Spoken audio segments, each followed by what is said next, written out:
اعوذ باللہ من الشیطان الرجیم بسم اللہ الرحمن الرحیم۔ میں تو خیر اکثر اس بات کا اظہار کرتا رہتا ہوں کہ تھوڑا بہت فرق آپ ضرور محسوس کریں گے کہ روزے کے ساتھ جو آپ نماز پڑھتے ہیں اور جو روزے کے بغیر نماز پڑھتے ہیں اس میں آپ ضرور فرق محسوس کرتے ہیں۔ خشوع و خضوع میں اور ڈیپ جا کے اللہ تعالیٰ کے ساتھ ایک تعلق کا اظہار کرتے ہوئے وہ جو نماز ہے اس کا زیادہ آپ کو محسوس ہوتا ہے اثر روحانی طور پہ۔ آپ چونکہ پہلے ہی قسم کے اس موڈ میں ہوتے ہیں کہ پاکیزگی کا احساس ہوتا ہے، طہارت ہوتی ہے۔ آپ جب روزے کے ساتھ نماز پڑھتے ہیں تو وہ ذائقہ آپ محسوس کرتے ہیں فرق کہ روزے میں نماز پڑھنا اور روزے کے بغیر نماز پڑھنا یہ سسٹم اور ہے، فرق آپ کو محسوس ہوتا ہے۔ روزے میں نماز پڑھنا، قرآن شریف پڑھنا، تلاوت کلام پاک کرنا، آپ کا موڈ بھی ایسا ہوتا ہے اور آپ ایک کیفیت آپ کی ایسی ہوتی ہے کہ اللہ تعالیٰ آپ پہ کرم فرماتا ہے اور آپ بہتر محسوس کرتے ہیں۔ روحانیت کا جذبہ جو ہے وہ آپ کا ایک محسوس کیے جانے کے قابل ہوتا ہے۔ یو فیل اٹ، اور آپ کو پتہ چلتا ہے اللہ تعالیٰ کا قرب، آپ کو موڈ آپ کا اچھا ہوتا ہے۔ آپ خشوع و خضوع میں اللہ تعالیٰ کو اگر آپ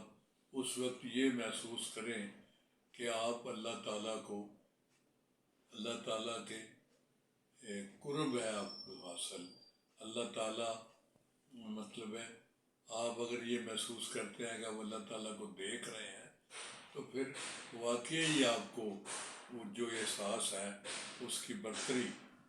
آپ محسوس کیے بغیر نہیں رہتے۔ تو رمضان شریف کا مہینہ اس لحاظ سے بابرکت مہینہ ہے کہ آپ وہ سرشار ہوتے ہیں ایک خاص قسم کے احساس میں کہ اللہ تعالیٰ آپ کو نزدیک لگتا ہے، اللہ تعالیٰ کے آپ قریب ہو جاتے ہیں جب آپ اللہ تعالیٰ کو ایاک نعبد و ایاک نستعین، تو پھر آپ کو محسوس ہوتا ہے ذہنی طور پر بھی کہ جی یا اللہ مجھے ایاک نعبد، ہم آپ کی ہی عبادت کرتے ہیں اور آپ سے ہی مدد مانگتے ہیں۔ ہمارے ہاں ایکچولی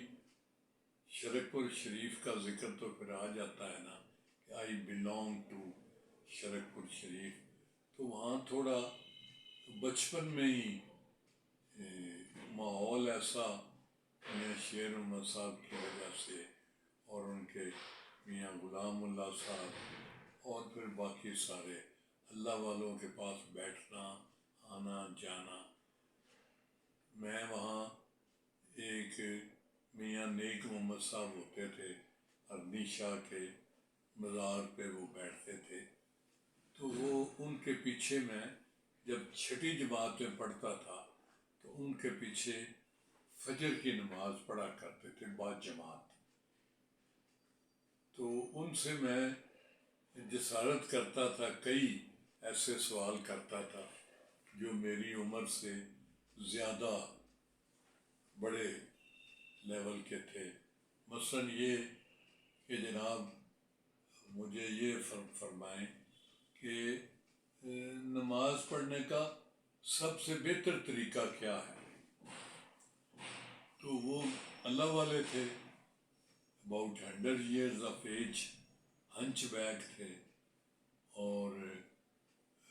بڑے اللہ والے تھے، مطلب ہے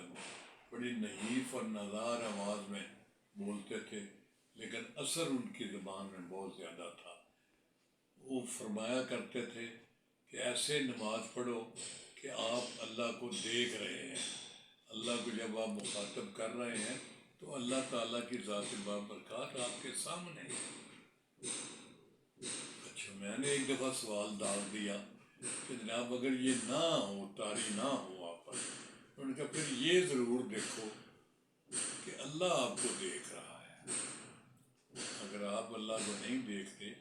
تو اللہ آپ کو دیکھ رہا ہے۔ اللہ تعالیٰ تو ہر جگہ حاضر و ناظر ہے، اللہ آپ کو دیکھ رہا ہے۔ تو یہ جب سوچ کے آپ نماز پڑھیں گے تو پھر اس نماز کی کیفیت ہی اور ہو جائے گی۔ یہ واقعی میں نے محسوس کیا ہے۔ اب تو خیر ذہنی طور پہ بڑا خلفشار ہوتا ہے، بے شمار چیزیں آپ کو، آپ کے ذہن کو دائیں بائیں کرتی رہتی ہیں، لیکن اگر کبھی آپ جذب ہو جائیں دھیان سے، اللہ تعالیٰ کو مخاطب کرتے ہوئے آپ ٹھیک ٹھاک قسم کا موڈ آپ طاری کر لیں اپنے آپ پر، تو پھر آپ کو چسکا آتا ہے، آپ کو محسوس ہوتا ہے۔ اور سچی بات یہ ہے کہ میں ان کے بزرگوں کی وجہ سے پڑھتے تھے تو دھیان سے پڑھتے تھے، اور ترجمہ بھی انہوں نے پڑھایا ہوا تھا، تو ایسا بھی بعض دفعہ ہوتا تھا، خاص کر مغرب کی نماز کے وقت، کہ جب نماز پڑھ کے نکلتے اور وہ کر رہے ہوتے، مثلاً آپ نماز پڑھتے ہیں، نماز پڑھنے کے بعد آپ جوتی باہر نکالتے ہیں، اس میں اس کا نہیں آیا، آپ کو محسوس نہیں ہوا کہ وہ جو روحانی تسکین ہوتی ہے وہ نہیں ہے،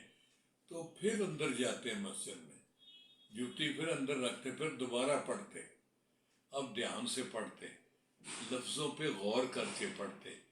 کہ آپ پڑھ رہے ہیں تو آپ کو پتہ ہے آپ کیا پڑھ رہے ہیں، ورنہ عام طور پہ تو چت کرے تے بت کرے، یعنی آپ کا دھیان کسی اور طرف ہے اور پڑھ کچھ اور رہے ہیں، آپ کو یہ آپ کا دماغ آپ کا ساتھ نہیں دے رہا، آپ کانشیس نہیں ہیں کہ آپ نے کیا پڑھا ہے۔ تو یہ بڑے فیلڈ ہی علیحدہ ہے اللہ تعالیٰ کی ذات بابرکات سے تعلق رکھنے کا۔ آپ اگر نماز دھیان سے پڑھتے ہیں اور آپ یہ سوچ کے پڑھتے ہیں کہ آپ نے کیا پڑھا ہے، میں اکثر اپنے دوستوں کو، بچوں کو، عزیزوں کو سمجھاتا ہوں کہ یار مزیداری تب ہے جب آپ کو پتہ ہو، یہ جو ہم قرآن شریف ختم کرائے جی، قرآن شریف اتنے ختم کیے، تو جتنے مرضی ختم کر لیں، اگر آپ کو ترجمے کا نہیں پتہ آپ نے کیا پڑھا ہے تو اس کا کیا فائدہ ہے۔ مزیداری یہ ہے کہ آپ جو پڑھتے ہیں وہ آپ سمجھیں، اردو ترجمہ آپ کو آتا ہو، عربی کی آپ کو سمجھ ہو، پھر ہے۔ اگر وہ آپ کو پتہ ہی نہیں، آپ وہ درس کے بچے ہوتے ہیں چھوٹے، وہ جلدی جلدی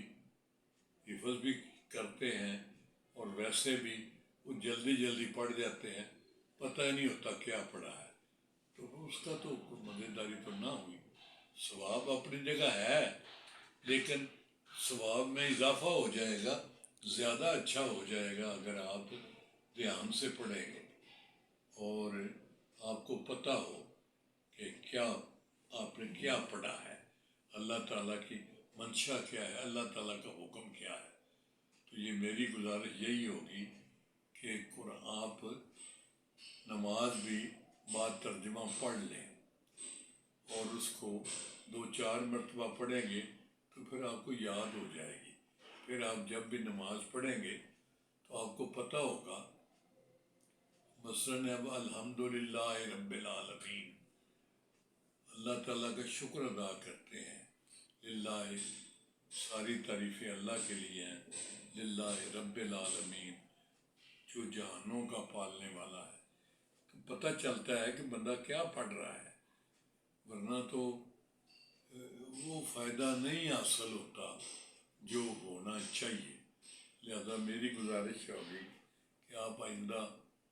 نماز جو پڑھیں تو نماز کو دھیان سے پڑھیں، اور آپ کو پتہ ہونا چاہیے کہ آپ نماز میں کیا پڑھ رہے ہیں۔ بڑی مہربانی ہے۔